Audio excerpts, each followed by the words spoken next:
Hey folks, video today on some of our writing techniques, and this video focuses on this idea of showing your readers something instead of telling your readers something. Turns out I don't like being told what to do or what to think.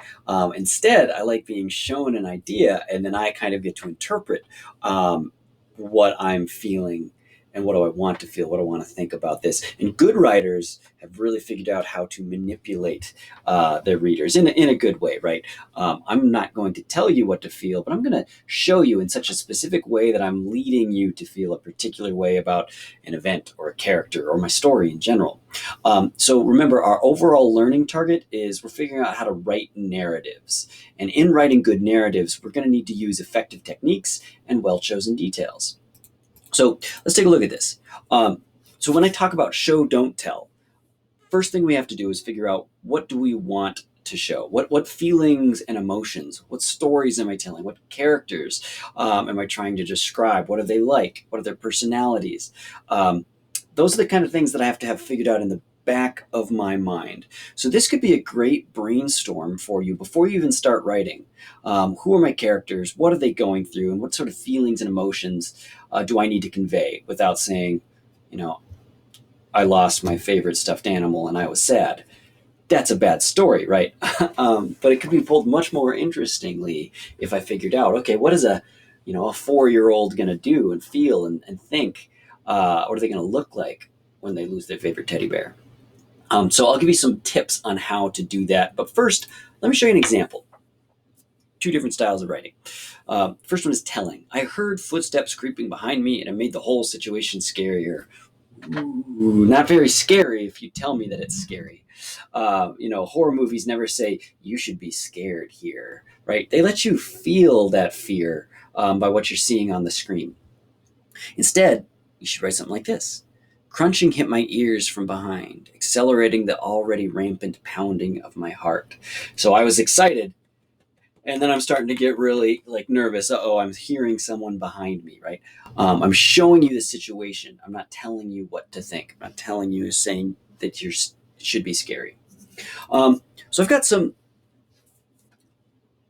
tips and some pointers on how to do this. So number one, remove those sensing words, right? Like smelled or felt or heard, and replace them with that idea of personification. Give your actions some life. So instead of saying, I smelled the fresh scent of apple pie in my grandma's kitchen, change that to the aroma of fresh baked crust and apple filling drifted from my grandma's kitchen, right? That gives the aroma, the smell, some action. That's going to help show what the smell is instead of just, hey, it smelled good. Cool. Number two is, don't explain your emotions. Don't tell me what you're feeling. Don't tell me I was in love, or I was so scared, or I was excited, or I was nervous. Show them to me. Try to get a little creative, right? Practice your personification, practice your analogy, your similes, your metaphors. Unease slithered down my spine. You're going to notice that I really like personification. I like to take things that normally don't do actions and give them actions. Like unease doesn't slither like a snake, but I'm starting to connect connotation and literary devices together to get you to feel a particular way. And then the last one, if you're working with characters, is to describe body language, right?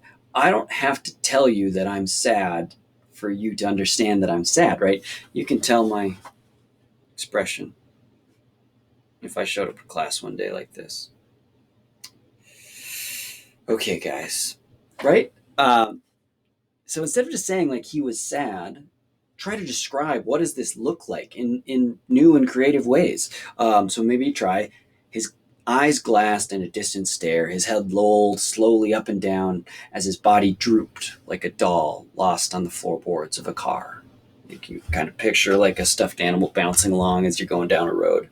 Not the best analogy I've ever come up with, but you get the idea. Okay, so those are just 3 tips. There's lots more, but I think that gives you plenty to practice on. I want to show you a couple of good examples of showing, not telling. So I'm going to click on a couple of slides. I'm going to have you read these. And I want you to think about, what emotion is this author showing us?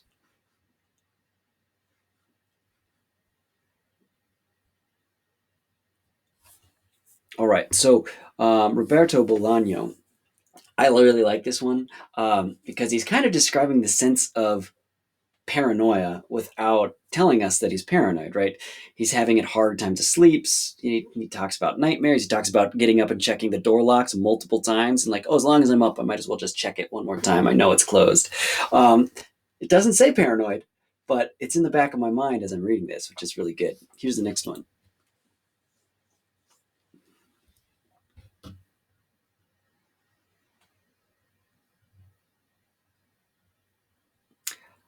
I like this one too.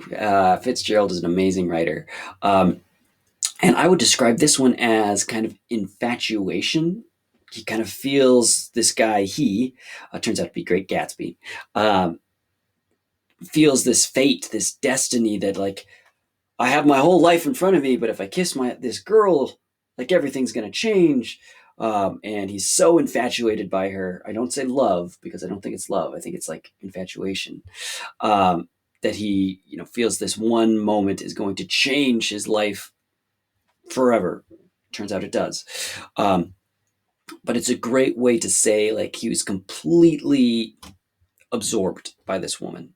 To talk about his mind romping like the mind of God and listening for like star-crossed destiny. Like that's what he's feeling right now. I like that. And then our last one from JRR Tolkien.